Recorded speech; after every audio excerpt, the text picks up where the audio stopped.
That movie dork here to honor International Women's Day by celebrating the Penny Marshall sports dramedy masterpiece, A League of Their Own. Release date, July 1st, 1992. Budget, 40 million smackers.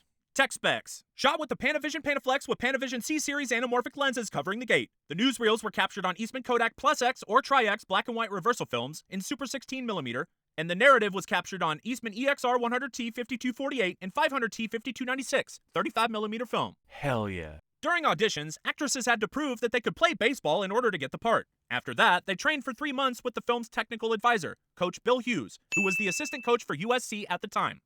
Demi Moore was the first choice for Dottie Hinson, but she was pregnant at the time, so they cast Deborah Winger, who spent 3 months training with the Chicago Cubs to prepare, but she bailed out 4 weeks before filming started, with the casting of Madonna being her primary reason for leaving.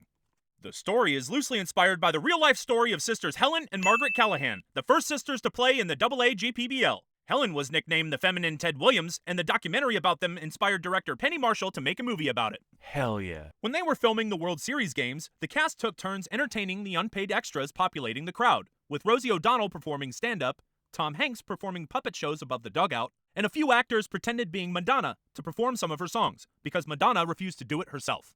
During Tom Hanks' urination scene, director Penny Marshall is in a stall with a garden hose and bucket, making the sounds. Hell yeah. During his breaks in the shooting schedule, Tom Hanks recorded his dialogue for Woody from Toy Story. The majority of the women in the cast performed their own baseball stunts. Hell yeah. With the exception of Gina Davis, who required a stunt double to slide into the splits. Gina could do the splits, but she couldn't slide into them. I can't do that. Who can? Many of the injuries the women receive while playing are very real, like scrapes from sliding in the dirt in skirts, or the bruise that Renee Coleman got on her thigh while sliding into base, which took over a year to dissipate. Ann Ramsey broke her nose while trying to catch a fly ball, and Lori Petty broke her foot. The characters at the Baseball Hall of Fame and the ones playing baseball in the credit sequence were all real original players from the league, like Dolores Pickles Dries, who referred to Dottie as the best player in the league.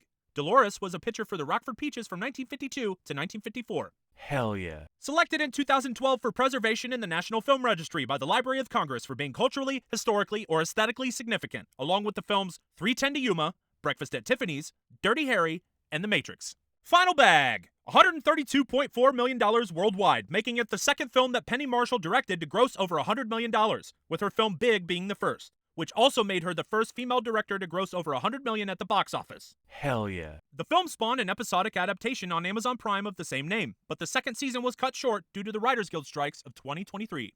Thanks for watching this incredibly dorky video about the period sports dramedy, A League of Their Own. Share your favorite quotes, moments, and your favorite movies. I'll make a video about it. Share this if you dig it, and follow me for more movie trivia in the future. Until next time, friends, when we go to the Winchester and wait for this whole thing to blow over.